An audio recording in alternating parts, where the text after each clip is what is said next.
Welcome to Project Insight's Professional Development Series. Today's session, 5 Essential Skill Sets for Managing Multicultural Project Teams, focuses on the real-world challenges and opportunities of leading teams across cultures, time zones, and organizational norms. As project teams become increasingly global, success demands on more than technical skills. It requires cultural awareness, adaptability, strong communication, and thoughtful design for high performance. In today's session, we'll explore some of the most common challenges faced by international teams and walk through 5 essential skills every project manager needs. You'll gain practical insights you can apply immediately. A few housekeeping notes. Everyone will be on mute. If you have any questions, please feel free to use the chat. Today's session is valid for 1 PDU. You do need to stay until the end of the session, and you will receive an email with that certificate before the end of the week. More importantly, this recording will be accessible at this link here, so you can come back and rewatch as you may need to. Today, we are excited to be joined by our outstanding presenters from Project Insight. We have Steve West, founder and CEO, who brings decades of experience leading global project teams. We're also honored to welcome 2 leaders from PMI Orange County chapter. Mai Tran, a senior project manager with over 2 decades of experience leading high-profile multicultural projects across Europe, South Africa, and China. And Deborah Gibbs, a global portfolio and program manager with deep expertise in international digital marketing and large-scale multilingual execution. Mai, Deborah, Steve, you guys ready to get going? We Definitely. are. Wonderful. It's going to be great to learn some new tricks today Right. from our experts. We're really We're excited. discussing a lot. Yes. Yes. Okay, let's get started. Hello, everybody, and welcome to the webinar. I'll be presenting with my colleague, Deborah Gibb from PMI OC chapter. And this webinar is intended to be both informative and also thought-provoking for many of you. We'll be sharing our experience working with international team in different settings. Myself with co-located project in the same location, and Deborah with virtual projects. So let's start by looking at what's going to be covered today. First, we look at the key concept that would help us to prepare for the learning the skill set later. The key concept that we're going to look at would be the type of international team and the common challenges that come with that, and then culture and the concept of ethnocentrism. And then we'll look at the skill set, the 5, the cultural competence, leadership style choices, communication, emotional intelligence, and international logistic. And last is a design type performance.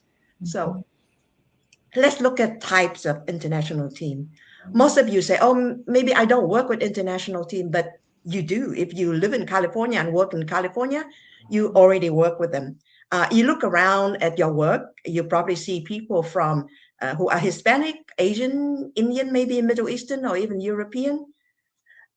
So you are already working with multicultural teams. So these skills can be very useful. And of course, many companies, a large company would have subsidiary or supplier overseas. And at some stage in your career, you may travel to work with them on site in their location. And of course, more often than not, you will work with team virtually from India or say China. Now, what are the challenges with working people from different cultures?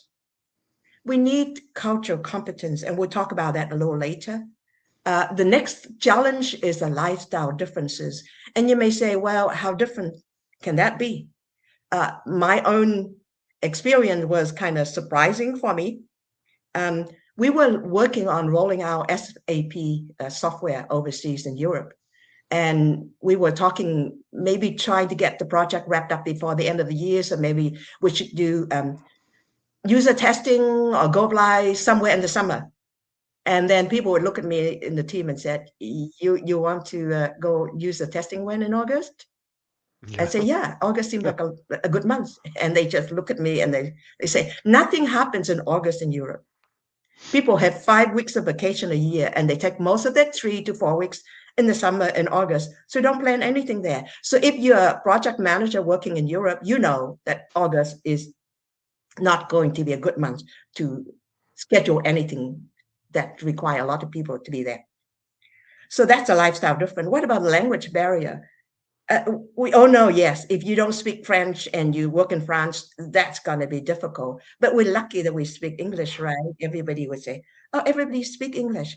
But how well they speak English and how we don't give that consideration. Don't use things like idioms, like, give me a hand. What does that mean? Give me a hand. Do they just actually give you a hand? Right. Don't use gesture, especially the A-OK. Never use that. So watch out for those. Okay, the next one we look at is a local political and legal dissimilarity. Well, people probably know political differences, yeah. But the legal is sometimes that we overlook. I was really surprised myself when I was working in France, and one of my colleagues who are local, when we go out to lunch, she would clock out. And when we're done with lunch, she would clock back in. And I was looking at her and I said, I thought you on salary. Why do you need to clock in and out? Are they afraid that you don't work enough hours? And she looked at me, she said, no, they're afraid that I'm working too many hours. I know we need to get that here in the US. Yes. In France, legally, you're only allowed to work 35 hours a week. So you have to make sure that they must take lunch is one of the requirements, and they cannot work more than 35 hours a week. So that's something that before you go to a country, you need to learn. And the very time zone, we all know that the time zone difference is really difficult, say between China and the US. It's 6 a.m. in China, it's already 5 p.m. in New York. So if you want to set up a meeting, you need to figure out whether people have to get up really early or stay late after work, and be conscious of that and not make people go like 2-3 hours long meeting. We also have to look at logistical incompatibility, and Deborah will talk to us about that later in the session. And then this perceived poor performance, just because people have challenges working in a cultural team, doesn't mean it cannot be very successful if they have the skill. How do you find out what the idioms are for your team that might be offensive? Like how do you approach that? My take on it is that don't use idioms. Most people who don't speak English as their first language find it really difficult. Yeah. And they can misconstrue what you say. And how about acronyms? Try not to. Just use good, clean English. Yeah, and maybe acronyms, would that also be considered something to be worried about, or? If it's a technical acronym that people are used to, no problem. Okay. But something, even the expression like "it's cool" is very confusing to people. I mean, you standing outside in the summer heat, and somebody said, would you like to get a coffee with me? And you say, yeah, that's cool. And they would look at you. It's not cool, it's hot, right? Yeah. Right. Things like that, very simple things, but we don't think about it because we understand what it means. Okay, next one. Let's look at the big concept here, culture. Culture is defined as shared beliefs, value, and also assumption for a group of people who learn from one another and teach to others that their behavior, attitude, and perspective are the correct way to think, act, and feel. Think about that for a minute. That your culture to you is a correct way to think, act, and feel. So let's look at the next one. So what is ethnocentrism? That's a tendency to view one's own culture as superior to others and to judge other culture based on your own standard. Now, that's not saying it's wrong. It just have to be aware that each culture is different and not one single culture could claim to be superior to others. Okay. Let's go a little bit deeper into that. This is just considered for general comparison. We just need to respect cultural difference. And when we look at our own or other people's culture, look at it in the terms of learning and not judging. Yeah. So American culture, the core values are individualism. You agree? Individualism. Yeah. And Yeah. freedom. Oh, yeah. Yes. Self-reliance, diversity. Of course, diversity is shaped by historical influences of, migrants come over from other countries, the Mayflower, for example, and we have a multicultural society. So the way we think and act is based and influenced on this American culture. Now, I just speak Japanese culture because it's sort of quite different, but, any other culture is good for comparison to look at the Japanese culture characteristic, and you can look at all of this up online. You can just go Copilot and search and find out. Mm-hmm. But it's a blend of traditional belief and some new influences as the Japanese society come in and work with the Western society. Mm-hmm. They have importance on social value, and they emphasize community, respect, and harmony. So you contrast the two. Here is individualism, and the other one is social value and community. And respect is a big thing in Japan, and harmony. So we have a very multicultural society. I would say we are maybe 60% mixed, and Japan is like very homogenous society, and it affects the way you think and react with people because you're not exposed to other multicultural values. They are something like 95% homogenous as a society. Yeah, and Mm-hmm. I would think the Americans have a tendency to be ethnocentristic in nature. So it'd be something for those of us who are here running projects simultaneously to be extra careful with that. Yeah, you can learn so much too, Steve, right? I think that these values can translate over as well. So, Well, I just think that, in general, people, a lot of times the worldview, Americans do come off like as arrogant in other cultures sometimes. So I think it would be something to be, Maya, you're bringing up a great point. We're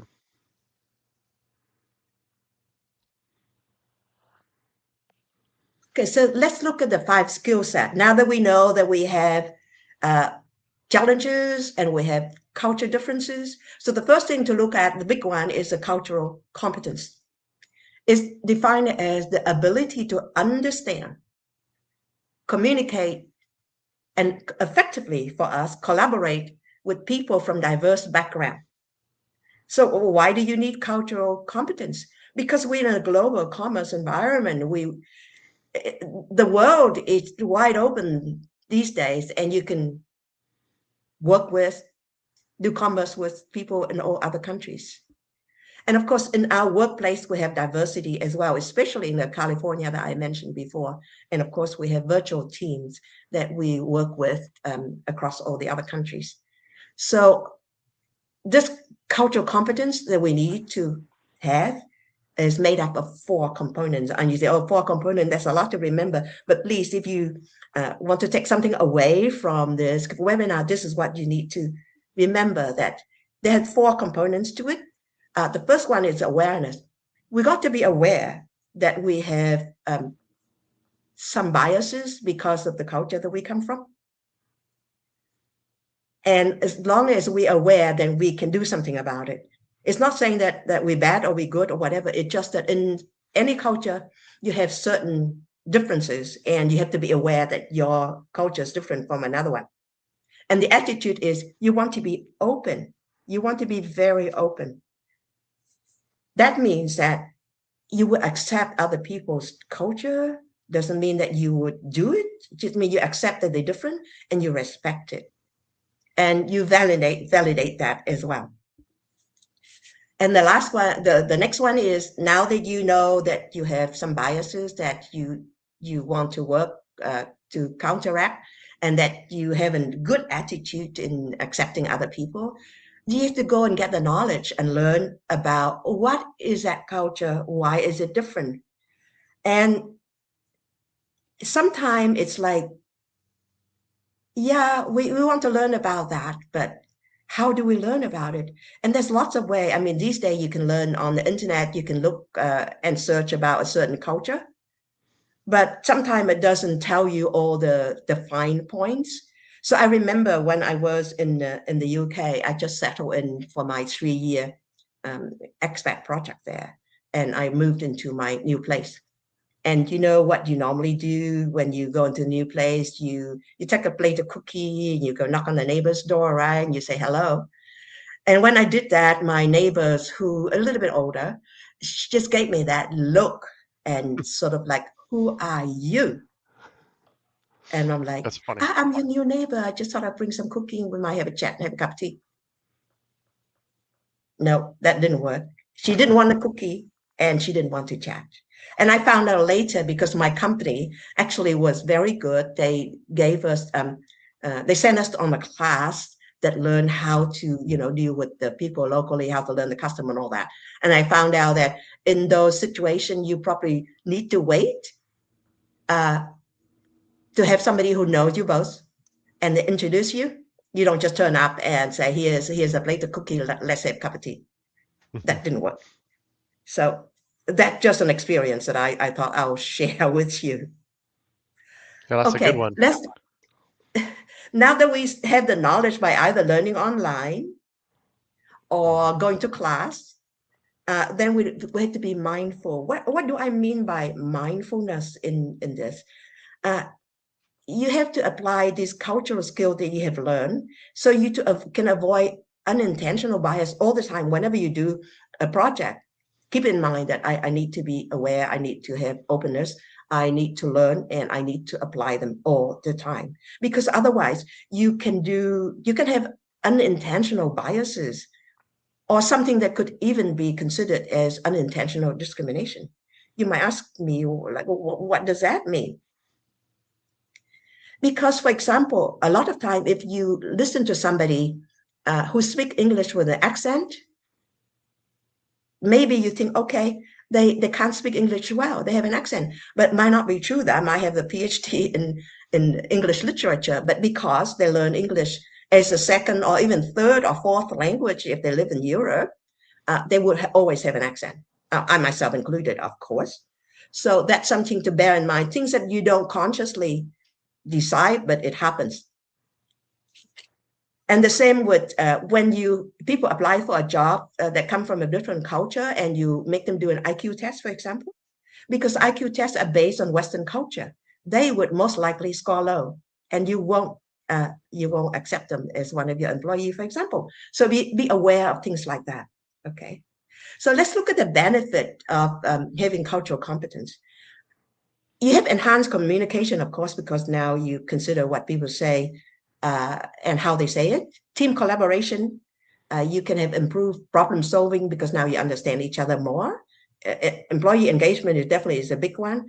And improve client service. Let me just give you one example of how you improve client service in healthcare, especially. I was working in a hospital, and this child came in with some issue, and the family stay there during the day and go home at night. And we keep finding this red ribbon tie around her little wrist all the time. And we said, what is this? That's not good. So we remove it. The next day it appears again. And the next day it appears again. And the family got very upset when they come in and find that the ribbon is no longer there. Apparently, that is something that Mexican families do, is the evil eye bracelet that ward off possible evil influence on a child while in the hospital. If people had understood that, they would not have removed the ribbon and get the family all upset. So that's what I mean by helping people have a better service. Consumer service, of course, if you sell product overseas, you need to find out what the consumer preference is according to their culture and their religion. And of course, that would also, knowing cultural sensitivity, you can have global market opportunity. And of course, for me, that's a more accepting world. Okay, next one, the skill of leadership style choices. There's different leadership style. There's autocratic that, the leader make the decision and that's it. And you say, that doesn't happen in the US. Yes, it does. Like in the military service or like in the fire service.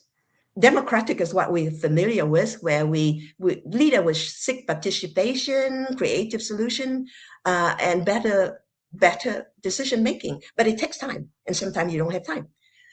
And laissez-faire is the one that maybe some people are not as familiar with, but it's something where you just you give people the goal and let them go off and do whatever to achieve the goal. And that happens, say, like Pixar animation. It's really good for creativity. And you know what Pixar animation come up with? That's really wonderful, right? And transactional, that is common for like salespeople. You sell 100 cars, you get $10,000 bonus. So those are common. And what people starting to work with a lot more these days, transformational, where you would want to develop your team members, not just in the professional capacity, but also as their personal growth. And in the long term, that make a better team. Okay. Right. How does multicultural sensitivity impact the way you choose your leadership style? Most of us, if we work in the US for any length of time, would probably be democratic. And you got to consider, does that work in a place, maybe say like China, where people are used to a hierarchical, authoritarian, the leader would make decision, and then you and your capacity would go up and do it to your best of your ability. How does that impact your team? Your team are selected by the local people, right? When say, if I go to China, my project team are selected by the local people. Now, there's a concept of loyalty that's really important in some country. And if I have a person that's dedicated half time to their local project and half time to my project, how does that person square that up? Because eventually when my project is done and I go back home to the US, they would be left in their own team locally. So you need to take that into account when you work with these teams. There's a tension between those relationships, local and international head office. And of course, the global leaders may have different style from the local team. Like I said, democratic versus maybe autocratic or maybe laissez-faire. So take that into account and work. You can only work with the leadership style that you're comfortable with, but you can make adaptation to that to take care of your local team. So that would avoid the project team from having the shock going from one project to another because of the leadership difference. So you consider the team's need. What's the group culture is like? Is that autocratic? Is that democratic? Is that laissez-faire? And adapt that. Adaptability is a big word here. Adapt that into your leadership style. And your goal setting approach too. The global company tend to set global goals because it's good to be in the US and look at all your subsidiaries and say, everybody is exactly the same, cookie cutter, right? But no, they're different. Local places have different rules, different legal requirements, and we need to adapt to that and give them ways to work so they can work the best in that local country. And whatever that comes up with, you need to advocate for your team decision. Let me mention an example. For example, if Switzerland is a neutral country, and as part of that independence, they want to be self-sufficient. So most food company would have a 10% of their stock. 10% of their stock is allocated to the government. So every month you have to move the stock. You can't have the stock allocated 3 years ago and it's still the same stock, because that would not help in case of a war and they need to have food to eat. So you need to move that every year. And you think, what does that do to, say, like an SAP software implementation, that you suddenly have this requirement that need to be legally required, need to be accommodated. So you need to advocate for your team and say, this country needs this, and we need to make way or do some special application so that they can do that. And if that doesn't mean that it's no longer a standard SAP process and you need to find app to write for that, then yes, you need to do that, because you will stand up for your team decision and your team's needs. Okay. At this stage, Matt, is there anything that you need to ask, or we'll just hand it over to Deborah, who's going to take you on this wonderful journey on how to work with virtual team in another country. Yeah, as always, if there are any questions, feel free to put them in the chat. We're gonna, we can circle back to those at the end, or we can address any of those that pop in the next little bit. Yeah, nice job, Mai. Thank you. Yeah, thanks so much, Mai. That was Yeah. really great. Yeah. Thanks, Mai. So as Mai and I brainstormed what we wanted to share, we started with the concepts that she highlighted, like cultural competence, which are the important foundation for everything you do as a global project manager. Then we discussed a lot the practical tasks and tips and skills that you need to take that philosophical foundation of cultural competence and use that competence successfully. So the next 3 skills are going to focus a lot on the practical aspects of daily project management in a multicultural environment.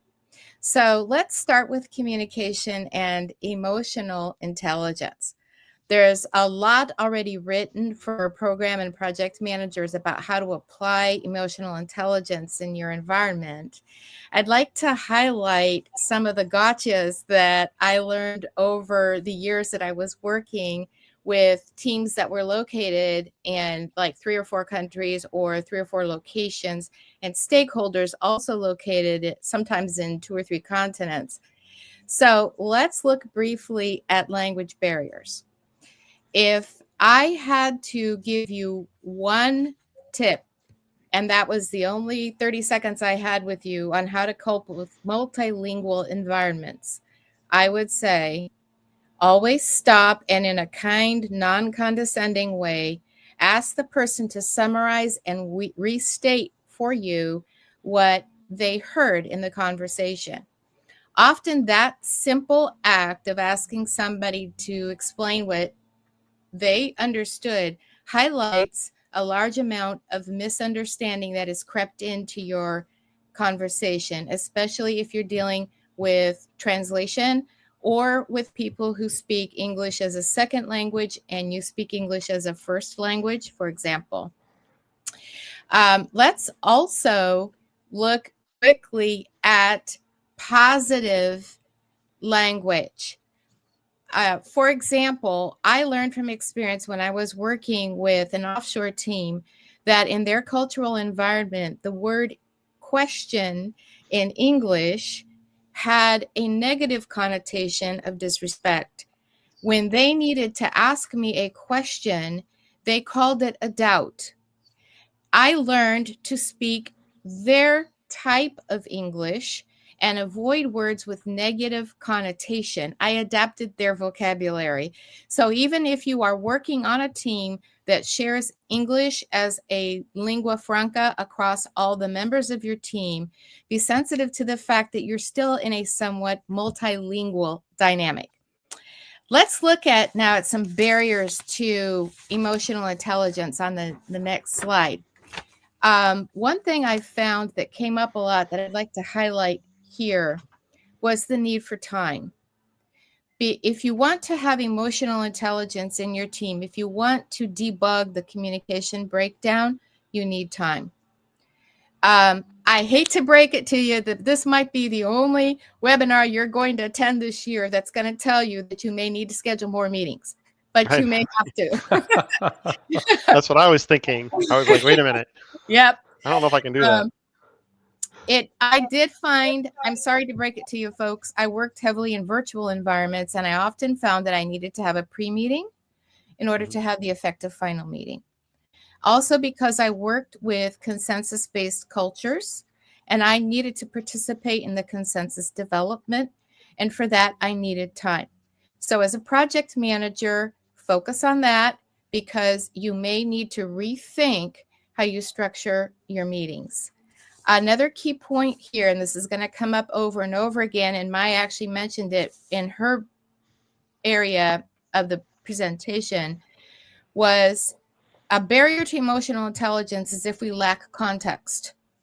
You know, if you work closely with the Japanese and you're an American, or you're a French person and you're working closely with the Brazilians, you lack context. It will be very difficult to have emotional intelligence. Things will sound tone deaf when you communicate as a project manager. So what do? Look for people in your team who are advocates or mentors who can represent one cultural group to another cultural group and advocate for their interests and needs. If you look for your advocates and mentors on the team, you will be able to have a higher level of effective communication and emotional intelligence in your project. Now, I'd like to highlight, I'm sorry, did I hear somebody say something? Okay. No. I'd like to highlight how virtual work makes emotional intelligence harder and provide a few tips on how you can overcome those obstacles. So let's look at the next slide. There is a look at video. I started managing a team that was used to typing back and forth. And not surprisingly, work wasn't getting done very effectively. I immediately implemented a guideline where all the major meetings had to have video turned on. This took some work. People had to rethink the attending a meeting in my pajamas approach to work. What this did, though, is it highly accelerated our process of forming emotional intelligence into the team culture, or building that into the team culture. So use your video. Also, remember that most of us are not emotionally intelligent when we're tired, hungry, or exhausted. When you're working across time zones, you are dealing with people who are about to fall asleep when you're wide awake, or who have been sitting at a computer for 6 hours without moving. Think about those factors. When I was managing large teams in 3 or 4 locations, we got to the point where we knew that one of the important aspects to scheduling effective meetings was having candid discussions about who was tired, who was hungry, who'd been sitting too long, who needed a break from the camera. And the emotional intelligence and our relationships with our customers improved significantly when that became a routine part of our communication. I have a quick question there. I mean, Yeah. how long? There was a question in there about a pre-meeting. Is Mhm. that something? Is that 15 minutes or just an hour? Like, do you have any guidance on that? On how long these meetings should be, or? Typically longer is draining. Mhm. So typically shorter. And the focus here is relationship, gathering input, objective listening. Most of us, we need that safe space outside of the big meeting to maybe have a candid conversation about a private concern. A lot of your cross-cultural breakdown is more likely to surface if you're in a private, casual, and probably short interaction. Mhm. So I would say this is not a meeting where you have slides. It's not formal. You're getting the context. Yeah. Yeah. Another question is, how do you get people who don't want their camera on to be on? I mean, like, is that like influence them to do it? Just ask them, what's the best way to get to the bottom of that? That has a lot to do with your company culture, the type of Mhm. project you're managing.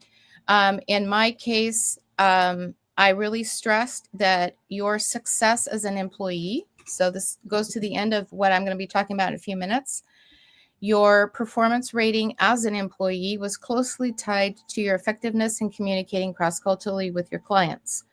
And if you wanted effective relationships with your clients, you needed to have that camera on for the reasons we just covered. Yeah. And when I tied it to their performance and their career direction, that got a lot of cameras turned on. Yeah, and I do think using the camera is helpful. Even if they're Mhm. not putting theirs on, you putting yours on, it Mhm. helps you as an Yeah. individual. Yeah. And in cultures where the leader can role model the behavior they want, and that automatically triggers a response and a mirroring. And there are a lot of cultures that have that principle built in. They will do what the leader does. So Mhm. you're right. Just by turning my camera on, I was setting a precedent that I wanted to see their faces. I wanted to see how they were feeling. Yeah. Great advice. Why don't we look at something else here before we move out of emotional intelligence? I wanted to highlight something that Maya and I mentioned briefly, which was be careful to listen objectively. Most of us listen with an agenda. We want to get our point across, and we only listen to get the ammunition we need to get our point, right? Be careful to not do that. Emotional intelligence is founded on the ability to simply listen and absorb the other person's context. If you do that, you're going to find your stress levels drop dramatically, because what you have done is you have equipped yourself with objective data about how other cultures think and what they need.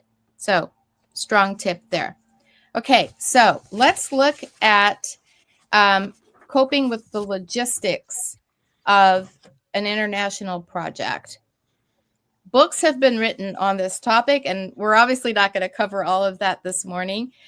But I wanted to highlight that when it comes to allocating your resources, leverage the strengths of the cultures that you're partnered with. If you're an agile project manager, you've already been taught to create self-organizing teams. That's a natural invitation to allow each culture to structure the work and the group interactions in a way that's natural for them. Leverage the leadership structures in the cultures you're partnered with. I quickly learned that there were two ways for me to get something done. The hard way was to me to try to fight my way through things American style and invent my own way of getting there. And the second way was to ask my partner, my direct reports in the other culture, to tap into their leadership structures in their local offices and see how they could get it done. The second approach was much easier, it was much better, and it helped me build my network as a leader within the company, a positive network of support. Quickly, also, a topic that's near and dear to my heart and is very important is building an equal opportunity environment in your team. One thing I learned is that the way that we create a fair and inclusive environment in our projects doesn't look the same from culture to culture. Each culture has their own challenges for equal opportunity. And a story that is near and dear to my heart here is I had an important manager offshore who would routinely disappear from our meetings, our daily planning meetings.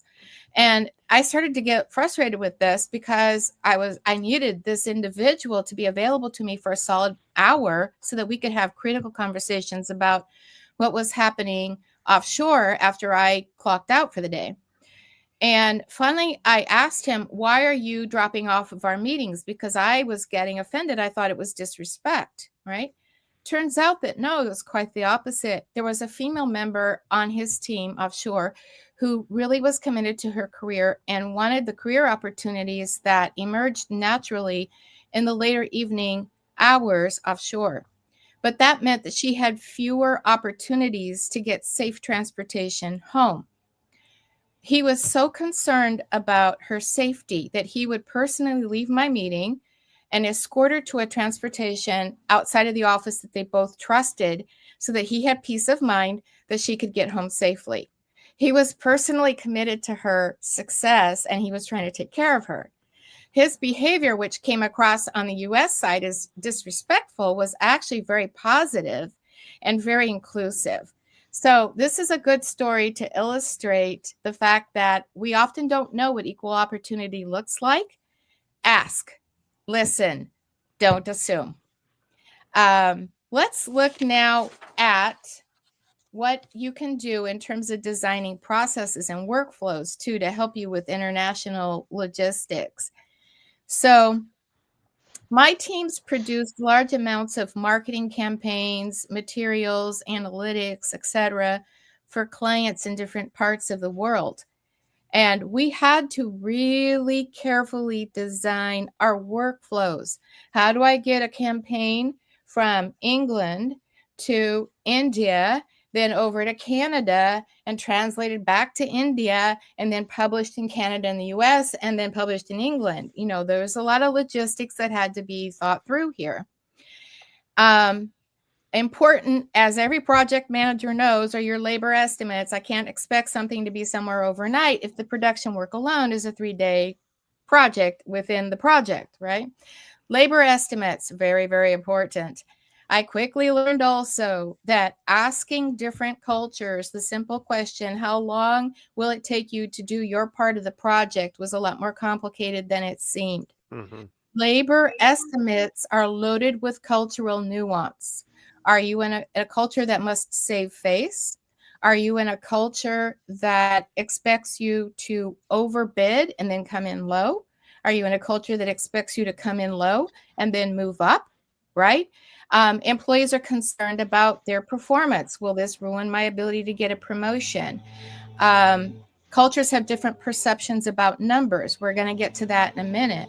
So when it comes to labor estimates, lean in, ask a lot of questions, and start setting expectations and creating a safe environment. Here, you as the leader need to become proficient in every culture's perceptions of productivity and numbers, or your labor estimates are going to break down. So, big tip there. And also, I wanted to point out the elephant in the room for all of us, which is feedback. Feedback is tricky. We all need training in how to get feedback and how to receive feedback. And that's a tough topic for a lot of us, even in a single culture environment, right? Now add cross-cultural confusion into the mix. Giving and receiving feedback as a part of your workflow is a science and an art. Here again, learn your cultures and become an advocate for each culture in your team. Coach each cultural group on how to give and receive feedback and how to interpret another culture's approach.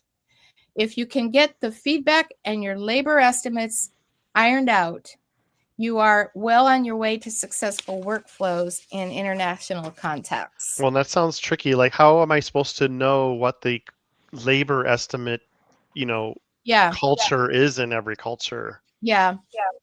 In some cases, you may need to, I think, ask Steve. Mm-hmm. The more experience I got managing global teams, what I noticed? I asked more questions, Mm-hmm. had fewer opinions up front. Yeah. And it sounds strange, but the more I shifted to listening and asking, interestingly enough, the stronger my leadership became and the respect I gained. Sounds like a lot of patience there. A lot of patience. Yeah. Mm-hmm. It's hard. That stuff's hard to do, especially when you have all this pressure to get the project done. Exactly. Yeah. Mm-hmm. Okay, thank you. Yeah. So why don't we look at our next idea here? Physical environment and tools. So my already mentioned time zones and holidays. I also wanted to mention the fact that you need to ask questions about things that seem obvious, like the technology people need to work effectively and what they're with. Laws also have major implications. I want to tell you a story about how granular technology, equipment, and legal requirements can get now. When GDPR rolled out, which, as everybody knows, has a lot to do with privacy and security of data, I had to start asking questions in my offshore team about which employee carried his laptop home and which employee left his laptop at work. We had to get specific about which laptops stayed in the office. We had to get specific about whether data could be downloaded on a laptop. And because now all of this was regulated and we could be audited, right? Not that we had been careless before, but this now became a legal responsibility as a data processor. Sometimes, no matter how senior you are in a project, you may find yourself getting very specific and very detailed. Don't be surprised by these nuances that'll crawl out and bite you. Here again, always elicit feedback. Ask your partners, whether you're co-located or virtual, ask for feedback. Don't just sit there and assume that I know where the data's stored. I know where the laptops are. Here's how it happens in the US, so it must be that way everywhere in the world. Perhaps it is not. Elicit feedback on that.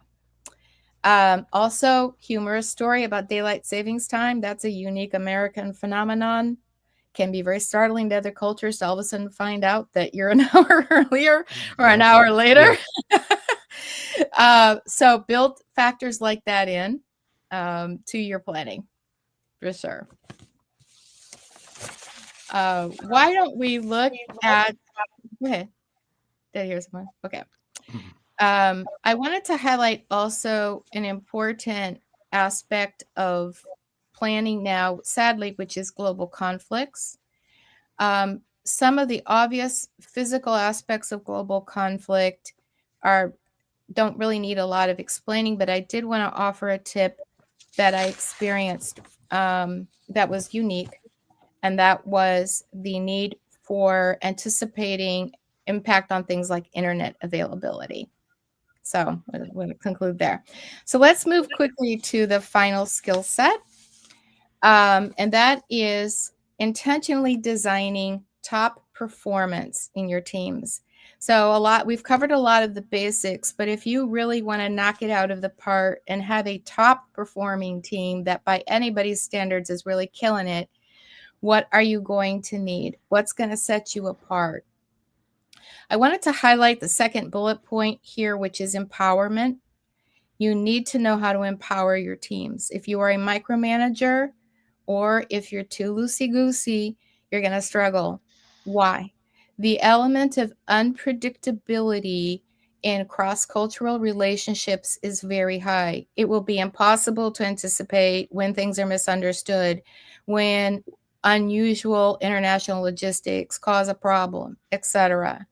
Your teams need to be empowered to pivot quickly. Your teams need to have strong situational awareness and be trained to know how to respond without coming to you.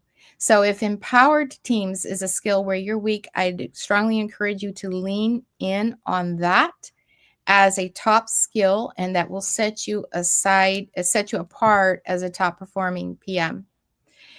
And finally, a topic that's near and dear to my heart on our last slide here is the analytics. I found as I developed more and more experience managing global teams that analytics were one of my more powerful weapons in creating a top performing team. Why? Because numbers unify perception. Language creates barriers, customs are confusing, but we all understand our key performance indicators in a project. So, quick tips here. Invest a lot of time and energy in defining what your performance indicators will be. I again found that cultural misunderstandings could cloud definitions of numbers. Once you define the numbers carefully, also carefully define how to respond to them. Dashboards and KPIs can start creating a culture in your project where you as a project manager can sign off for the day and sleep peacefully through the night, knowing your team is equipped with the numbers that's going to drive the behavior that you want. And the next morning when you wake up in your time zone, someone's already seen that number that said, hey, we had a success, or hey, we had a failure, and has already implemented the solution that should be started. That's the culture you want to perform.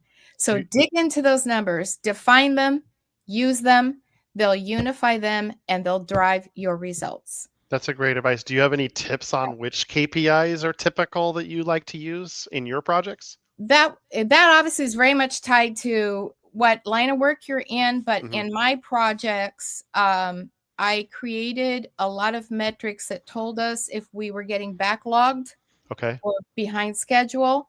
You know, we delivered a lot of units of work, so we could fulfill 5,000 tickets a year, for example, right? So I got really meticulous at dashboarding the daily productivity and democratizing those numbers. So that is a real thing I'd like to drive home.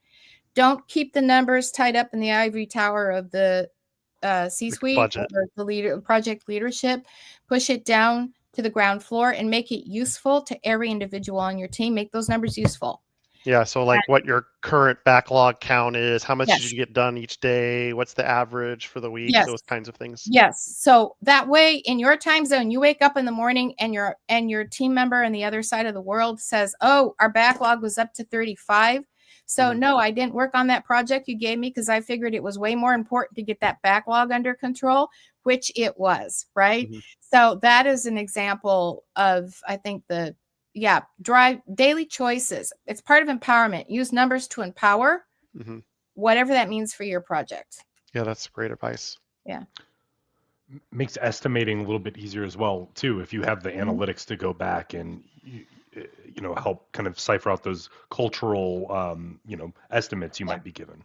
Yeah. With something to rally behind too, I suppose. If you're like, okay, let's get our number better. It's like a score, scorecard. Yes. Right. Yes. Yeah.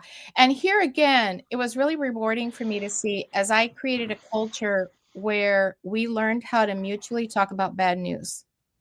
And I cannot stress that enough, because different cultures have different attitudes towards managing employee performance, performance reviews, client satisfaction. Like, these are very loaded topics. They're loaded topics even within a single culture team, right? So invest a lot of energy, not just in defining the numbers, but how do we respond to bad numbers? How do we talk about it? Yeah. And remember that it's going to start with you. And if you set a precedent on the team that we are going to talk about bad numbers, and we're going to break it down, and we're going to understand each other before we react, and we're not going to just create a culture of penalizing each other. We're going to understand and build better if something failed. That's going to go a long way, again, towards making those numbers a driver of positive behavior. Yeah, I agree. I mean, it's just like we all watch sports, a team gets behind. If you get down on yourself when you're behind, you will not come back. So if you can bring that to your team, it should be okay to say, hey, that wasn't the best, and here's what we're going to do to make that better next time. Yeah. And actually getting to the point in some cases where I had employees coming to me and saying, the numbers aren't good here. And here's what happened. And that was really, to me, a huge success, in that I had gotten to the point where we were transitioning to a transparent culture as a project, regardless of the cultural environments and pressures that were on us. We were truly becoming a team where we could see a problem and fess up, if you will, and then work together to solve it. That was huge. That was really satisfying as a leader when I got some of my teams to that point. Yeah, that's great. If there are any questions, please do feel free to use the chat. We've had some really great comments throughout. So thank you so much, Maya and Deborah, as far as that's concerned. To get your PDU, we will get a code to you here before the end of the day on the, shortly. So that way you have access to that. We appreciate everybody's time. Please feel free to join us at Project Insight next week, where we discuss how to replace Project Online without rebuilding everything, right?